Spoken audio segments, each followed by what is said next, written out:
graça e a paz do Senhor Jesus seja contigo hoje. Que a superabundante graça do Senhor esteja sobre você. Aleluia. Bendiga o nome do Senhor por um instante. Diga palavras de louvor. Exalta o nome daquele que é digno. Diga que o seu nome é acima de todo nome. É mais alto, é mais elevado. A Ele a honra, a glória, o louvor, o domínio, a majestade, a sabedoria pelos séculos dos séculos. Ele é o Senhor, Senhor de vivos, Senhor de mortos, Senhor no céu, Senhor sobre a terra. É a autoridade suprema e nós bendizemos e engrandecemos hoje. Ó Senhor, obrigado pela tua obra realizada em nosso favor. Obrigado, nós recebemos essa graça abundante, multiplicada sobre nós hoje, ó Pai, em o nome do Senhor Jesus. Quantos dizem amém? Não sei se você já fez. Cumprimenta o irmão do seu lado. Diz para ele: fala, irmão, você é altamente favorecido, grandemente abençoado, profundamente amado. Aleluia. Alguém pode dizer glória a Deus? Aleluia. Nós vamos, pode se assentar, vamos compartilhar a palavra e deixar que o Espírito Santo ministre fé no nosso coração, para recebermos aqui na esfera visível seus milagres. Estamos aqui porque cremos num Deus que é gracioso. Lá em João, no capítulo 1, no verso 14, João diz: e o verbo se fez carne e habitou entre nós. O verbo, a palavra, se fez carne, se fez gente. O verbo se fez gente e habitou entre nós. De que maneira? Cheio de graça e de verdade.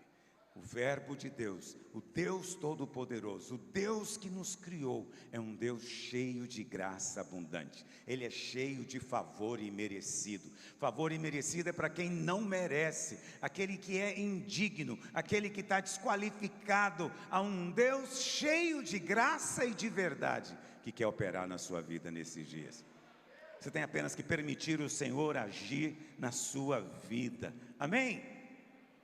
Você sabe, esses dias tenho compartilhado no podcast da Escola da Graça, e vários irmãos às vezes me questionam, me perguntam coisas.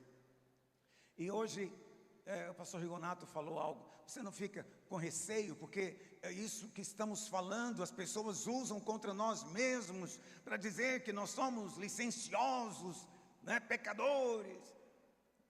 E olha, eu vou falar uma coisa para você hoje. Faça a prova da graça de Deus. No seu dia mais fraco, no dia que você achou que foi pior, pede para Ele a bênção. Mas chega ciente: Senhor, é isso, falhei, errei, não correspondi, não estou no padrão, não mereço, sou indigno, mas eu quero fazer prova da tua graça abundante hoje. Eu quero o teu milagre na minha vida. Eu faço esse desafio para você hoje, porque ainda tem pessoas entre nós esperando o momento que ele vai se tornar merecedor, digno de receber a bênção. Esse dia nunca vai chegar, e nem precisa de chegar, porque a bênção te é dada pela graça. Não é uma graça qualquer, não é uma graça displicente, não, é porque Ele na cruz, Cristo Jesus, pagou tudo, cumpriu a condição. Ele que não tinha pecado, se fez pecado por nós, para que nele fôssemos feitos o quê? Diga: eu sou justiça de Deus. Essa que é a verdade. Você é justiça de Deus. Significa o quê? Que quando você ora, querido, tem esse entendimento. Quando você ora, é como se Cristo estivesse orando. Deus vê você com a justiça de Cristo. Você tem noção do que é isso? Isso é algo muito grande. Ele vê você como Ele vê Cristo. Não é faz de conta. nós somos pecadores, mas Deus faz de conta que a gente não tem pecado. Não, não é faz de conta, é uma realidade. O pecado foi removido na sua vida, o pecado foi condenado na carne, no corpo do Senhor Jesus, e você hoje é livre de toda condenação, por causa da obra dele. Por isso a graça pode abundar na sua vida. Pega aí a sua Bíblia, vamos ler esse versículo, 2 Coríntios 9, verso 8. Nesse tempo de jejum, de multiplicação, a palavra que nós temos usado também é abundância. Abundância é muito, é sobrando, é sobejando. E olha o que diz, preste atenção nisso. Deus, você consegue colocar na corrigida? Esse versículo fica mais bonito na corrigida. Diz assim: Deus é poderoso para tornar abundante em vós toda graça. Olha que maravilha. Deus é poderoso para tornar abundante em vós toda graça. Diga, Deus é poderoso para tornar abundante toda graça. Diga, na minha vida. É porque às vezes nós lemos a palavra e não colocamos na primeira pessoa. Essa é uma promessa. Deus, Ele é poderoso para tornar abundante a graça, para fazer a graça abundante. Quantos querem graça abundante na sua vida? Eu quero graça abundante na minha vida. Mas aí o versículo continua, fala duas coisas, não é? Deus é poderoso para tornar abundante em vós toda graça, a fim de que, como resultado, tendo sempre em tudo toda suficiência. Diga, porque eu recebi graça abundante, eu tenho em tudo toda suficiência.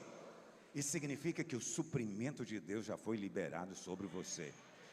Nós tendemos a ler a palavra de Deus como se fosse no futuro, algo que Deus vai fazer no futuro, mas o verbo no original grego está no presente. Significa que Deus continuamente faz abundar toda a graça em você, para que também toda a suficiência dele se manifeste na sua vida. Não importa a necessidade, o que você precisa é da suficiência dele, mas ele te garante, você tem graça abundante disponível. Você crê nisso?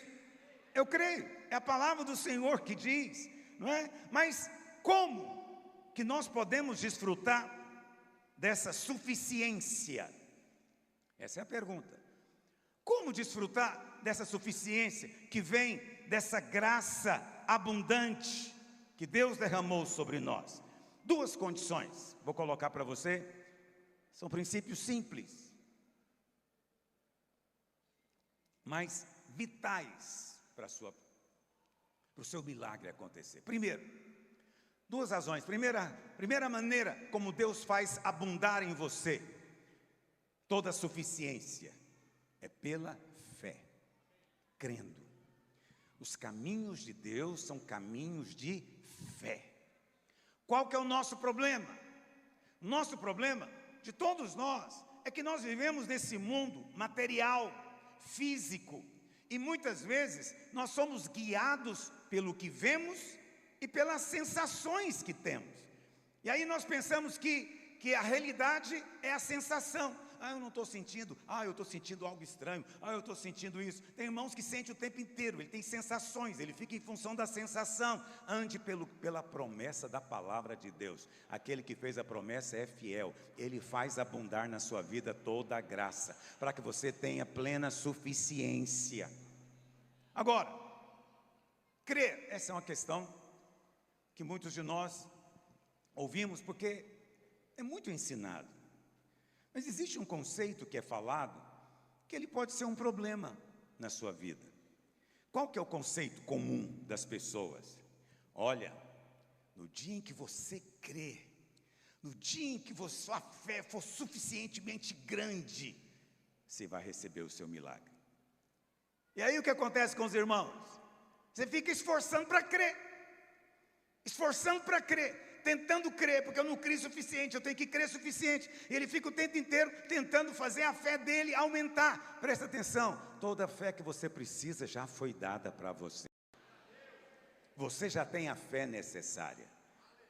o que você precisa entender é a maneira como as coisas de Deus acontecem. Lá em Hebreus capítulo 11, tem a definição de fé. Ora, fé é a plena certeza. Fé é o que, meus irmãos? Plena certeza de coisas que se esperam, de realidades que você não vê, mas que já é.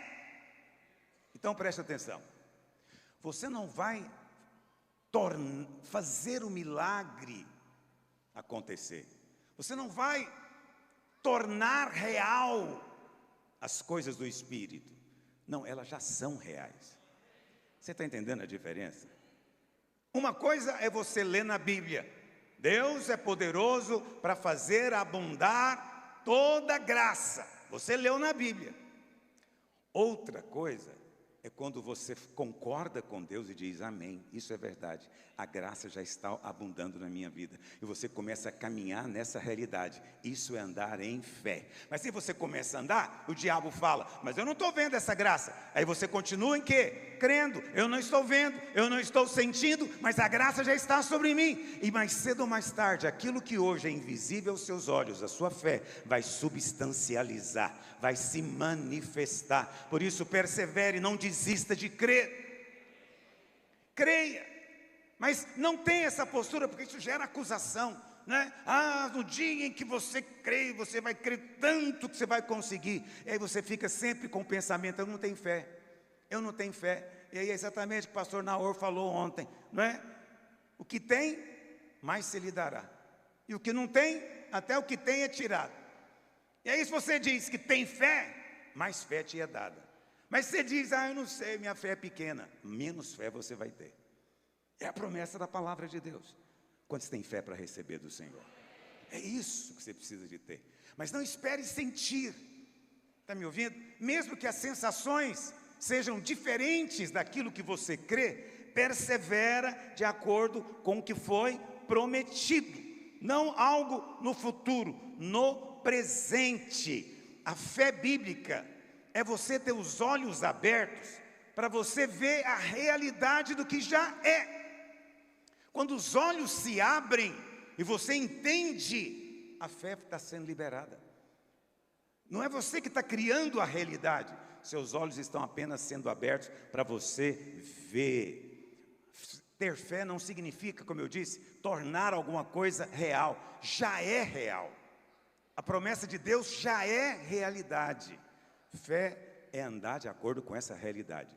Não estou vendo, mas é isso que diz a meu respeito. Então é isso que eu sou em nome de Jesus. Quantos dizem amém? Mas há uma segunda condição: crer é importante. Quando você crê, essa fé faz com que toda a graça seja abundante.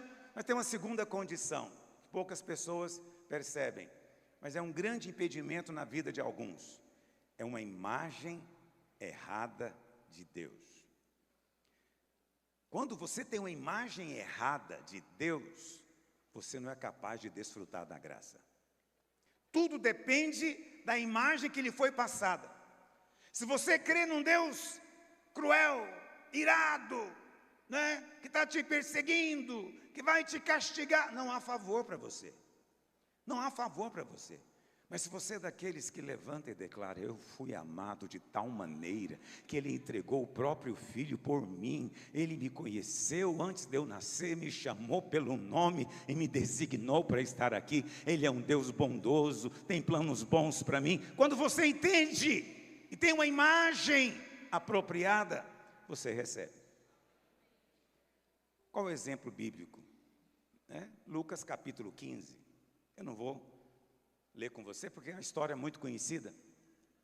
Mas você sabe, nós pregamos a palavra de Deus. Então, com relação à palavra de Deus, nunca tem aquele negócio: já falei demais desse texto. Nunca se fala demais.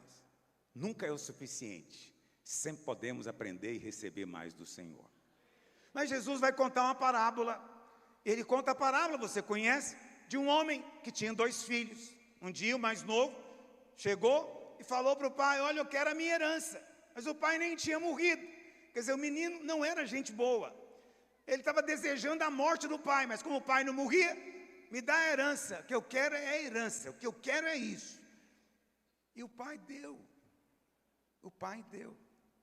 Olha como esse pai é bondoso. E a Bíblia fala que esse menino foi embora para um lugar distante, e lá ele gastou toda aquela fortuna que ele tinha ganhado, não é? E perdeu tudo. E quando ele não tinha mais nada, também os amigos que tinham aparecido desapareceram. E quando ele não tinha como sobreviver, porque não tinha como comer, foi trabalhar como porqueiro, cuidador de porcos. E na Bíblia, para o judeu, é o lugar mais baixo que alguém pode chegar, cuidar de porcos, porque o porco é um animal imundo, segundo a lei de Moisés, não é? Então, um belo dia, ele está lá com desejo de comer as comidas dos porcos, que em Goiás a gente chama de lavagem, a Bíblia chama de alfarroba, até dá vontade de comer uma alfarroba, que é chique. A Bíblia é um livro elegante. Quando eu leio, isso mesmo que eu ia falar, quando eu leio alfarroba, eu lembro de alfajor. Se você não sabe o que é alfajor, é um doce argentino, que deve ter umas 10 mil calorias. Você não come porque um só vai te dar 1 quilo de gordura. Mas é um céu na terra que ela tem. Ou negócio perigoso. Mas é alfarroba. Mas o goiano chama de lavagem. Porcos comem lavagem. Ele estava com desejo de comer lavagem. Olha o nível de fome que esse cara chegou. Aí ele pega, diz a Bíblia, caiu em si. Falou, peraí, meu pai tem tantos empregados e eu estou aqui passando fome. E lá os empregados têm pão. Sim, porque na casa do pai sempre tem pão à disposição. E ele falou, eu vou fazer o seguinte, eu vou embora, eu vou falar para o meu pai, olha, eu pequei, nem sou de ser chamado teu filho, me contrata como um empregado seu, eu quero ser um empregado, para mim é suficiente.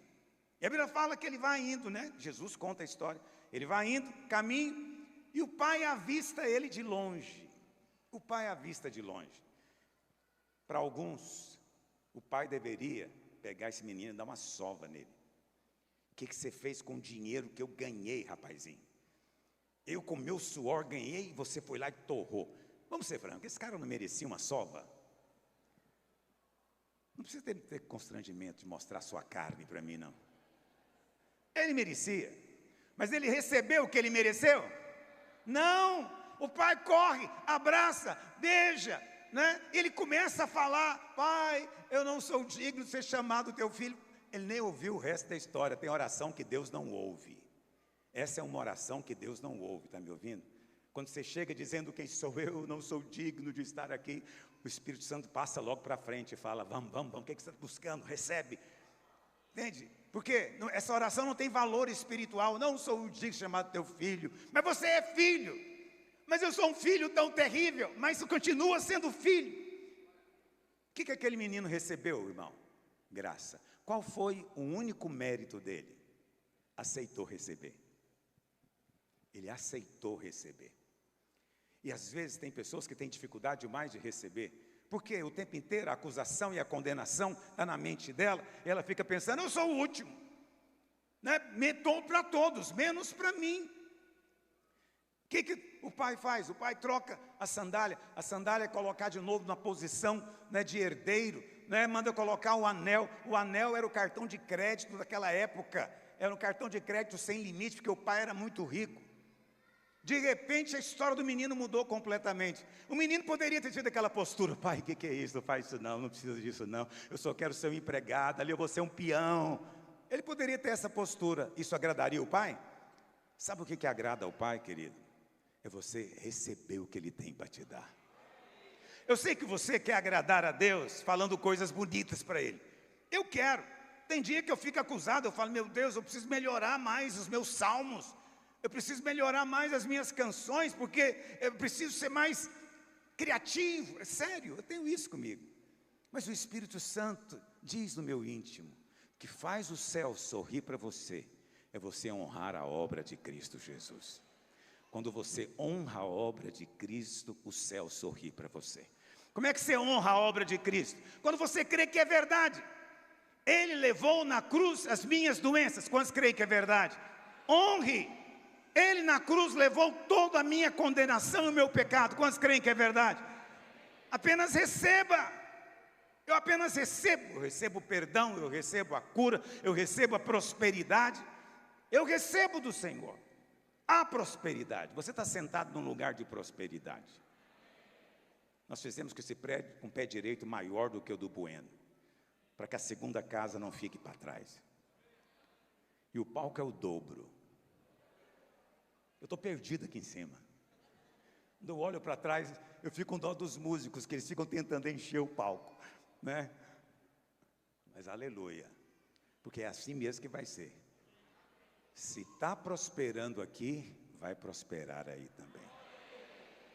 Se exatamente um ano atrás esse prédio desabou, hoje eu trouxe aqui o grupo de pastores que eu estava reunido, para eles verem o que Deus fez um ano depois. Eles nem viram o processo da construção, eles só viram caídos e viram levantados. Eles puderam contemplar a abundante graça de Deus derramada. Agora, você acha que eu fico na minha casa falando, Senhor, o que é isso? Quem sou eu? Por quê? Alguém pergunta, por que você precisa de ter 2 arenas? Eu não preciso. Mas o meu pai colocou o anel no dedo. O que eu posso fazer? Ah, você quer aparecer porque você é uma pessoa vaidosa, então você quer pregar numa arena de manhã e numa outra arena à noite. Pode pensar o que você quiser, eu estou pouco me lixando. Você sabe, a gente chega numa certa fase da vida que a gente não está nem aí para paçoca mais. E eu quero dizer que já passei dessa fase. Estou numa fase da vida que eu quero o melhor de Deus e não vou ter vergonha da bênção de Deus. Não vou me envergonhar do que Deus deu. Eu não podia ter, eu não podia pagar, eu não podia comprar, mas Ele deu. Amém? Ele deu.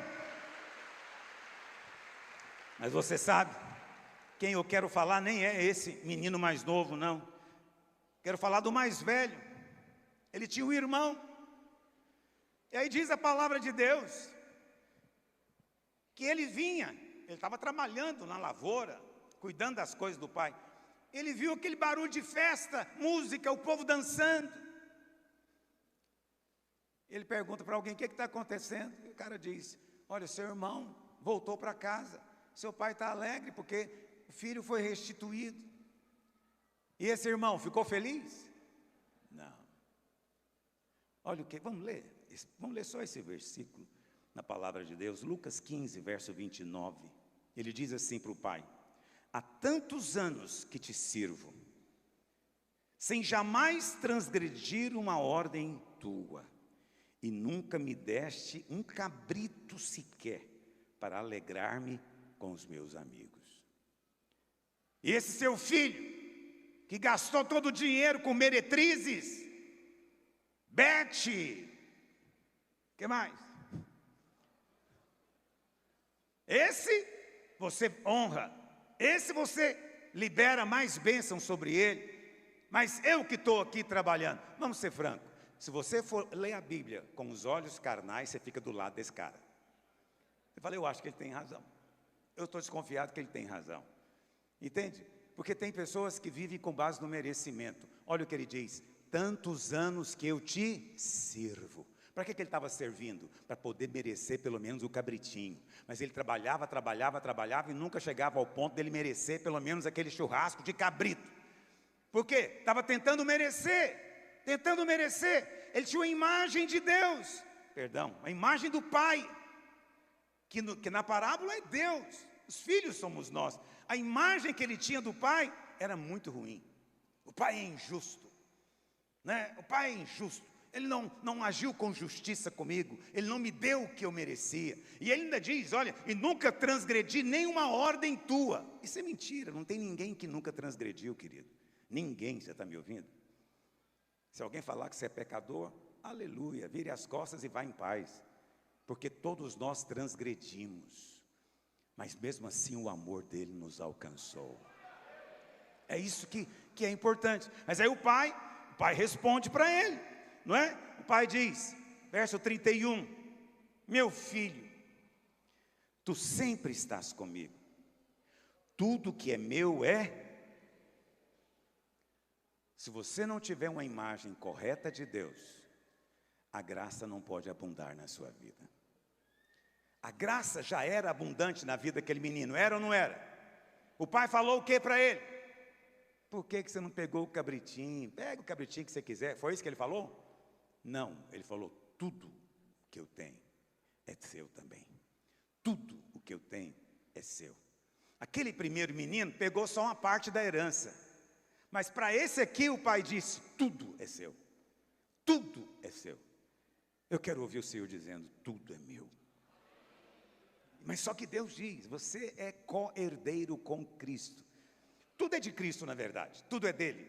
Ele conquistou, ele criou, ele redimiu, ele conquistou, tornou-se o Senhor, tudo é dele. Mas a palavra de Deus diz que você agora vai herdar junto com ele. Você não tem nem noção do que vai ser essa herança naquele dia. Mas eu nem quero falar daquele dia, vamos falar só de hoje. Tem uma imagem correta. Se não tiver uma imagem correta, se você ainda está tentando merecer bênção de Deus, a graça não pode abundar na sua vida. Que o Espírito Santo abra os nossos olhos hoje, em nome de Jesus. Nós somos filhos, você é filho de Deus, você é nascido da família, você é parte da família, você é herdeiro. Deus ouve a sua oração. Da primeira vez que você ora, Deus já ouve. Tem pessoas que disseram hoje em casa, eu não sei porque que Deus não ouve a minha oração. Não diga isso, Deus ouve tudo. Deus ouve até quando você não está orando.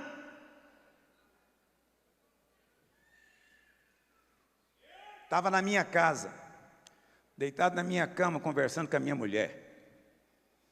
E ela me falou, escuta, você falava tanto no avião, vamos ver se você falar mais nisso, você desistiu. Falei, acho que Deus não tem isso para mim, não. Não estava acreditando no anel no dedo. Acho que não tem isso para mim, não. Mas aí, estávamos fazendo uma capacitação, e a irmã preciosa, profeta de Deus, chegou para mim e falou, pastor, Deus mandou te falar uma coisa. Falei, pois não, irmã. Ele falou, eu não estou te entendendo. Você quer ou não quer o avião?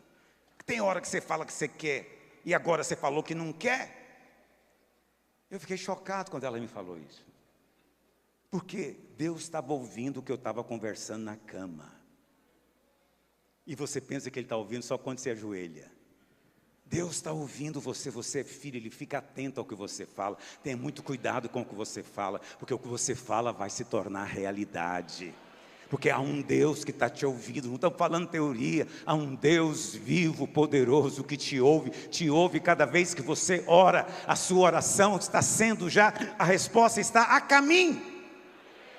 Você pode não estar vendo, mas ela já é realidade. Amém?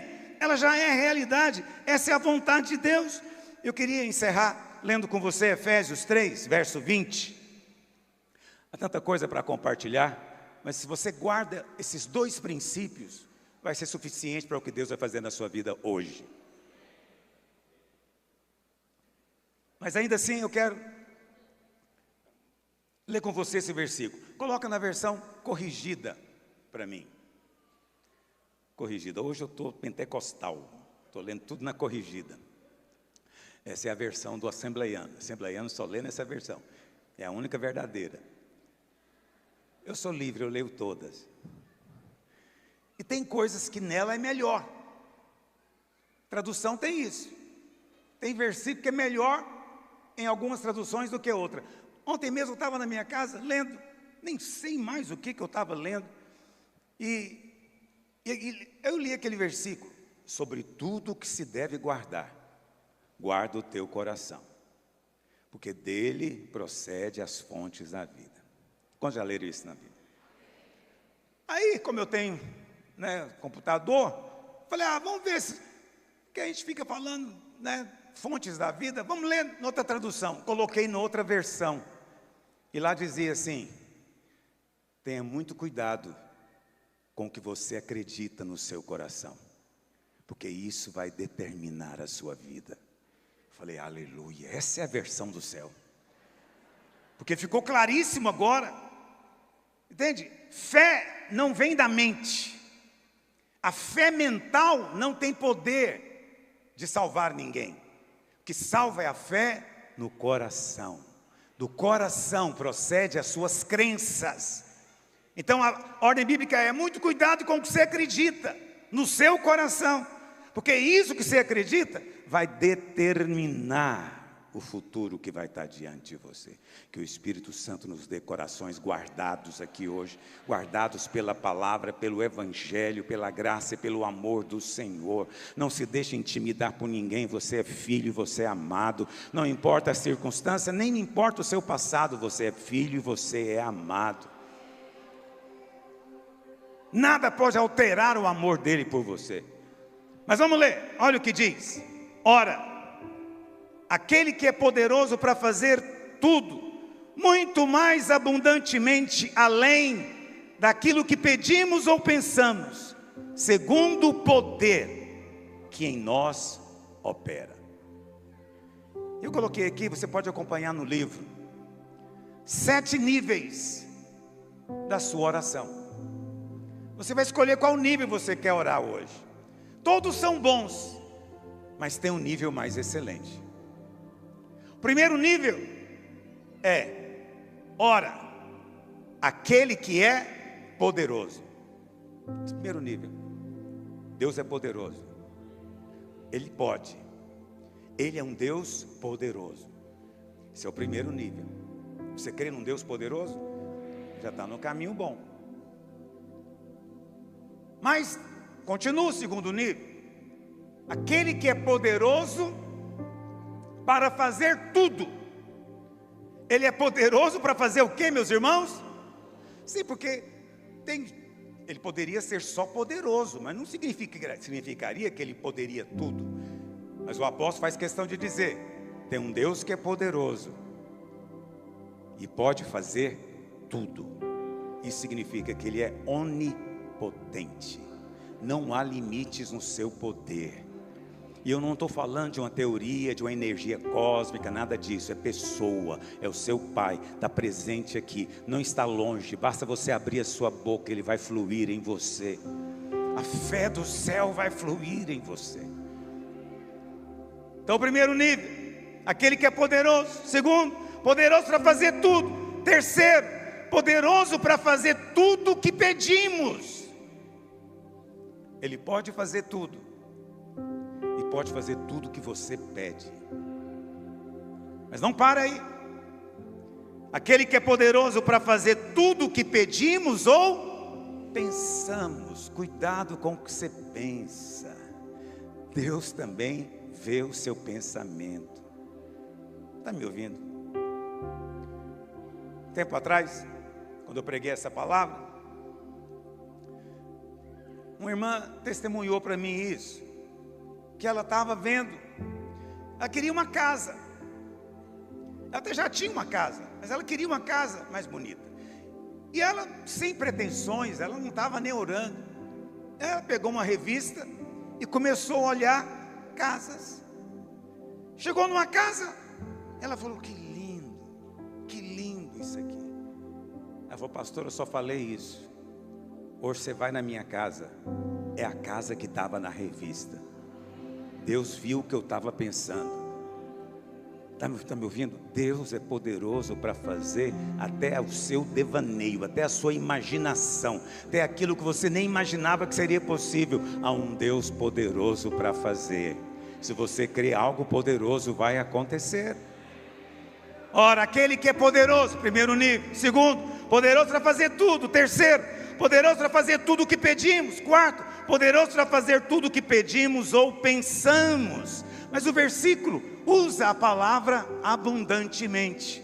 Então eu vou colocar no quinto nível. Ele é poderoso para fazer tudo o que pedimos e pensamos de forma abundante. Deus faz sobrando. Você está num lugar abundante. Ninguém precisa de um negócio desse. Ninguém precisa de um lugar desse. Para adorar o Senhor, eu adoro em qualquer lugar. Mas quando Deus vai dar, e você crê na graça abundante, Ele dá para você tudo o que você pensa e pede de maneira abundante. Abundante. Oh Senhor Jesus, como eu amo a palavra de Deus. Por último, sexto, ora, aquele que é poderoso para fazer tudo, abundantemente, muito além. A Bíblia faz questão de dizer que é muito além, acima, transbordando além do que você imagina, muito além daquilo que pedimos ou pensamos. Mas vem o último nível, aquele que é poderoso para fazer tudo, abundantemente, muito além do que o que pedimos ou pensamos. Mas aí tem uma explicação no final: conforme o poder que vai operar em você. É assim que está escrito? Está no futuro? Conforme o poder que... O poder já está operando em você. O poder já está operando em você. Ele vai manifestar. Hoje eu gostaria de orar com mulheres que querem engravidar.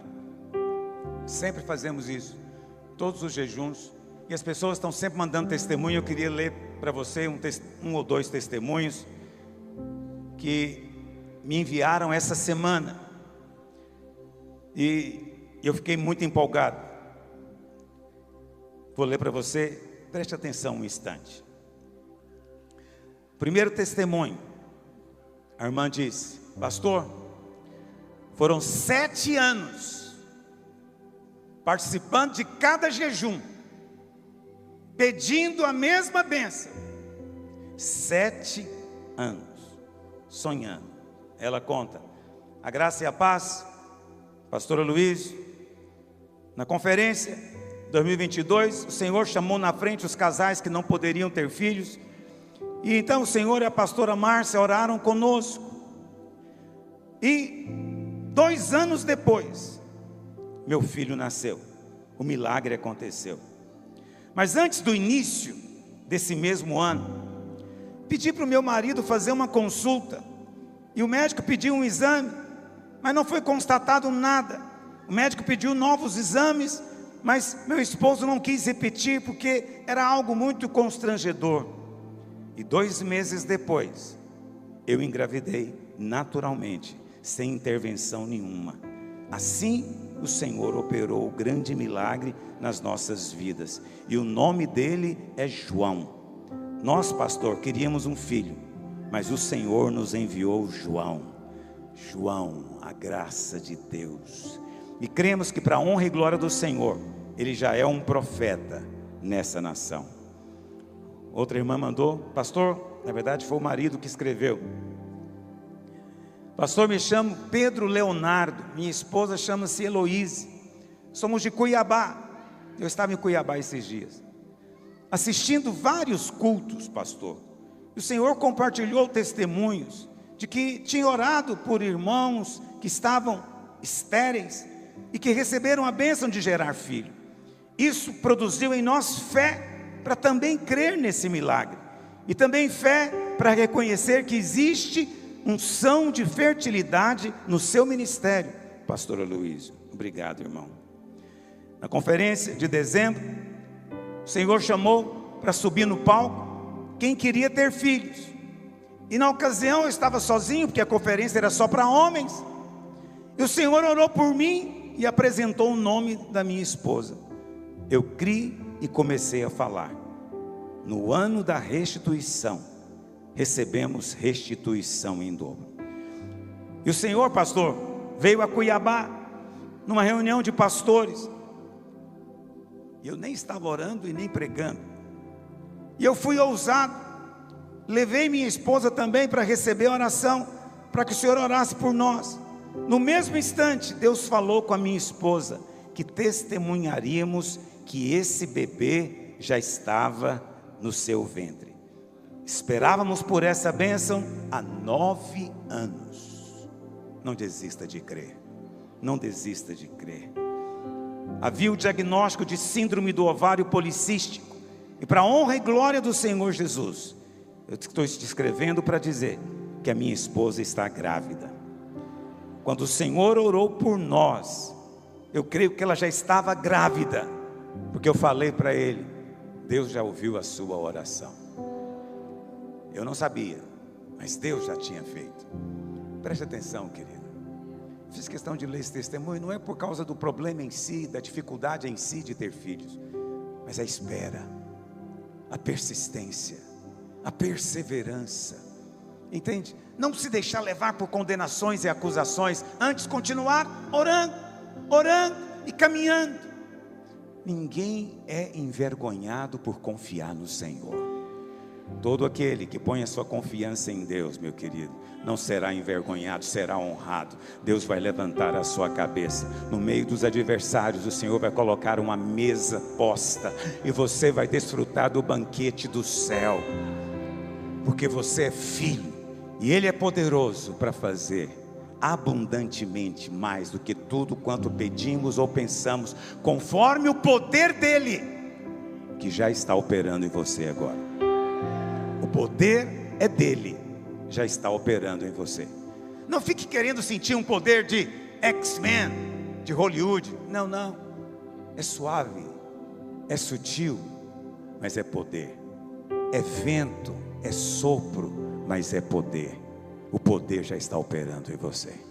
O milagre já está às portas. Você veio hoje buscar do Senhor? Você veio para receber do Senhor?